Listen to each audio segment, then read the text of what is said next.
Miami Heat are back in action this afternoon. They will be taking on the Detroit Pistons again in what's essentially a revenge game because they got embarrassed on Saturday. Worst team in the league, Leroy. Got their asses kicked by them. There's been a lot of that going on in the NBA. Yep. So I would just put that off a little bit as far as worst team. Everybody's getting blown out. They are the worst team in the league, though. They were at the time the worst team in the league. I mean, so what's Miami's record? They are 4-7. And what's Detroit is now? Hold on. Detroit is 3-9. Game and a half up behind. Game and a half behind. They can really close the gap here, Leroy. Okay. So the more you say the Pistons suck, the more you are indicting your own team. Oh, the Heat suck right now, bro. I'm not mincing words. Okay. Yeah. Now, you say that about the Heat, but not Bobrovsky. I don't know why is it always got to come back to Bob. Like people are like this morning because you're the only one in South Florida that's like. People this morning, they're like, why are we talking about Bob not playing? He had the Rona, bro. Did he? Yeah, that's why he was out all training camp.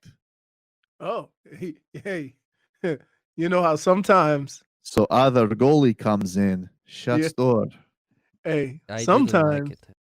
No, he did not let. Bob, sometimes situations present itself that give your organization and your coach, more importantly, the opportunity to put the guy in there they really want. So you best believe that Quenneville's in the back.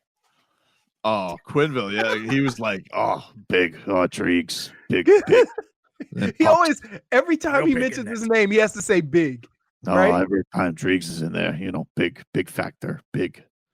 Did I mention big? He's a big goalie. 6'4". You think 6'1" stops that very well? I think that what we saw last year, his composure, his patience, and that confidence and poise that he seems to play with in a big game right off the bat, first game of the year, has an opportunity to start, get the net, and he did what he had to do. But he looked big, he looked patient. Big factor in tonight's win. Big factor. He said, so we got to be on the big call, right? How many big was that? Like 4? A lot of big. A lot of big. Oh yeah. Now we have what we have to do is we're gonna keep this like they do the score. So when he talks about Bobrovsky, how many bigs? 0. 0 bigs. We'll find out because I think Bob's supposed to play tomorrow night. I wonder if he's gonna do the Tobin. He was fine. He was fine.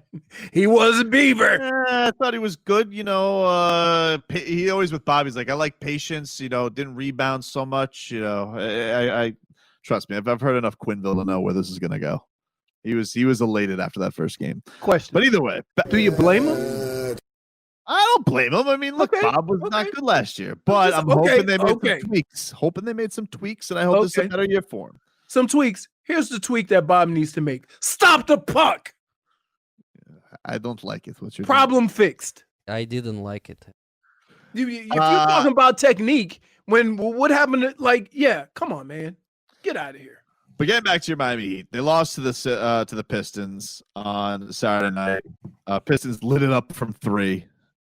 I feel like even with that being said, they should have enough to beat the Pistons. If you have Bam and you have Goran and you have most of your guys. You're making a lot of assumptions, man. It's the Pistons. They're terrible. Okay, but they didn't win. They didn't win. So that and it wasn't like, oh, it was tough. They just got tired at the end. No, they got blowed out.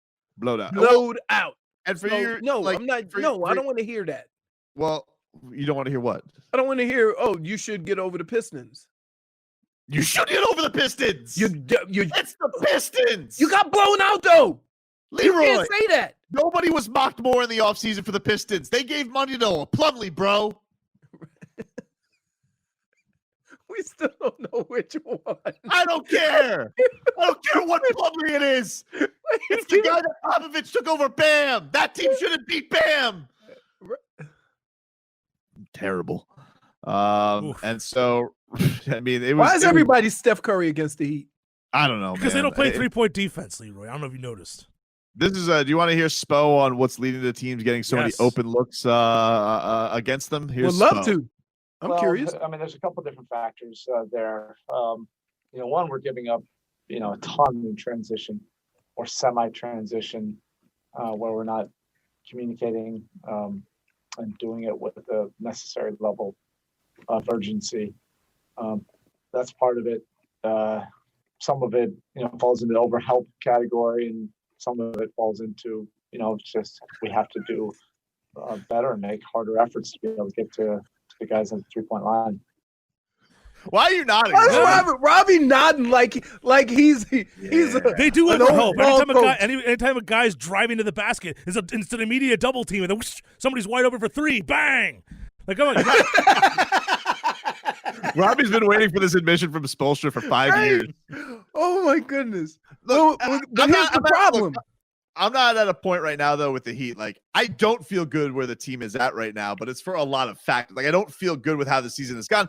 I haven't had Jimmy Butler for 5 straight games, but there are things that are concerning. Like, and I don't think it's all talent. I do think that it comes down to they got to take care of the basketball. And I don't know how much you want to put that effort, focus, but God, they turn the ball over like crazy. And it's the vets too. It's Bam, it's Goran. I don't want to put it all on Tyler Hero. Tyler Hero didn't play the game, and Goran's kicking the ball all over the place. And Bam's done this too. And Bam's getting out rebounded, and they're getting out hustled. Every game you turn, look at a Heat box score. Every single game they lose, the other team has the ball 20 more times than they have. Which is always going to be a problem because the way the league works now, 10 of those opportunities are threes. Right. But here's the thing.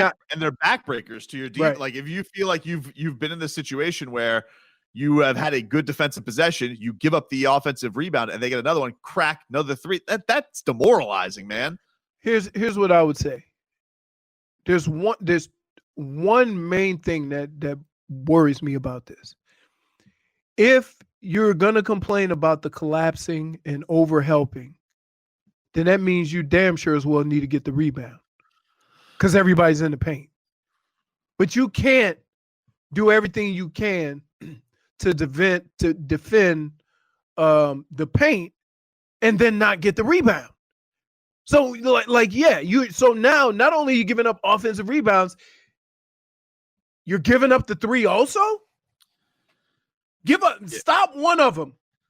Stop one of them. Isaiah Stewart, he had 7 offensive rebounds against the Heat. And it's just like you look at these guys like who, it's like he was out there, he's hustling his ass off. And I know Bam had to carry a bigger offensive load, but when you're looked upon as the guy and Jimmy's not there, like you got to get those plays you got to get, especially when you're the guy talking about culture after every single game. Do you need a guy? You need a guy that's just, that brute in the paint. He don't care about scoring. All he cares about is rebounds, which is basically what you wanted Hassan Whiteside to be, right? Yeah. But somebody like that, because if you look at this whole Heat roster, everybody is a big with a caveat. So it's not that he's just a true big. Everybody's a big. Oh, but he can stretch the floor. Oh, he can shoot the three. So you got all these your taller guys on your team that they're more concerned with having a perimeter presence. I would say the only guy who you feel probably good about that right now is Tyler. Tyler's a really good rebounder for his position and size. Right, but that's for his position. And he's your guard. Right. So do you don't think that's like they need? No. You can't have games where Isaiah Stewart is killing you on the glass. You can't have Peyton Pritchard, 4 offensive rebounds, 6 intangibles, 6'1" of it, going and out hustling you. Even and look, I understand that he'd have been up against it, and they had terrible circumstances, and they got shot by the Rona this week. But how many games are we gonna sit here afterwards and we're gonna talk? Oh, we got to live up to the culture. We got to live up. Okay, well, what are we gonna do now? Spoelstra said something interesting, Leroy. I thought he was crazy afterwards. You calling somebody crazy? That's funny. I love Eric Spoelstra. I'll forge through fire for him. But listen to what he said about the road trip this past. what he thought happened on the road trip that they just went through. This is what he had to say.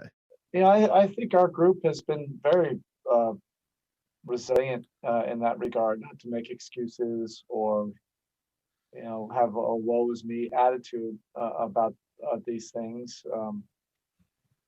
I think we've come to expect the unexpected, this season, and really just try to control on the things that we can control, and that's the daily process of trying to improve. And I thought, in many ways, that road trip was good for our team. We grew. We didn't show it last night, but I thought we made some really good steps forward in some specific areas, and I think that will show itself. You can do all those things and do the right things and have the right approach, and that doesn't guarantee anything in this league. But you stack up enough of those days, eventually, you move the needle the way you want to. I mean, he liked the way the road trip went. Sounds crazy. I remember him doing this one. You remember that he went on a West Coast trip. It was the year they started off the year 10-31. Right. They got smoked on a West Coast trip, and he was starting to say some of the stuff. We all thought he was crazy. That's the thing about Spo. He never gets too high. He never gets too low. He's always stays the same. But I heard him say that. I was just like, come on, bro. What are we talking about here? Here's what I would say. That it almost seems that Spo's been around this long enough. Yeah. That he knows that there is a level of play you need to be at a certain period in time to be able to accomplish what you want to accomplish. Now, in all the years that he's been a coach, he's always been able to do that with a winning record or around 500 record. But now you're kind of up against it. And I wonder if he feels they have to get to that spot a little bit sooner because they're going to be playing catch up. That's why those comments stood out to me, because I remember that, because they were specific. They were a bad team when he said those things, and I was like, "Really, bro? You seeing stuff on the West Coast trip? Tank. Let's get the hell out of here. Let's tank. Let's fold the tent up. Let's get in the tank and let's go. Let's go find ourselves a nice draft pick." And he was right. They went on a crazy run that year. Right. He was right. So, I mean, we kind of have to. I yield. What he's saying, right? Yes, I yield to the sport. I yield to him. Quote, character isn't made in a bed of roses and sunshine. Like steel, it's forged in fire, in between a hammer and an anvil. Right now, we're between the hammer and the anvil. This is the NBA. I don't feel good. Yeah. Right now, the Heat have just entered the doctor's office at Dr. Pimple Popper. Right, and they're getting squeezed. I don't feel good, but I'm not worried. Does that make sense? Yes. I don't feel good, but I'm not worried. You're not happy with how the team is playing, but you have too many examples in recent history that they've turned it around to just think that they're not going to turn it around and they're doomed. Unlike RTD, who soon as the first sign, hey, I'm just saying. Robbie, nobody calls gloom and doom quicker than you in any sport. I'm right there with Tobin. I'm worried, but wait, I'm not worried, but I'm not feeling good. If it makes any sense, like it makes sense. That doesn't. Robbie, they were just in the finals. That doesn't even sound like you. They were just in the finals 3 months ago. I'm not freaking out yet. It's 11 games of the season. Okay. All right, but that doesn't sound like you. Tua was not in the finals for the Dolphins 3 months ago. Tua was a flat-out bum. Big difference. I wasn't even tired. Wait a minute. You wouldn't. Look, not for nothing. I sense there's going to be another oath, and it's going to be centered around 1 Tua Tagovailoa. That's Sean Pendergast's problem. He's got to make that oath in Houston, not to rip Tua Tagovailoa.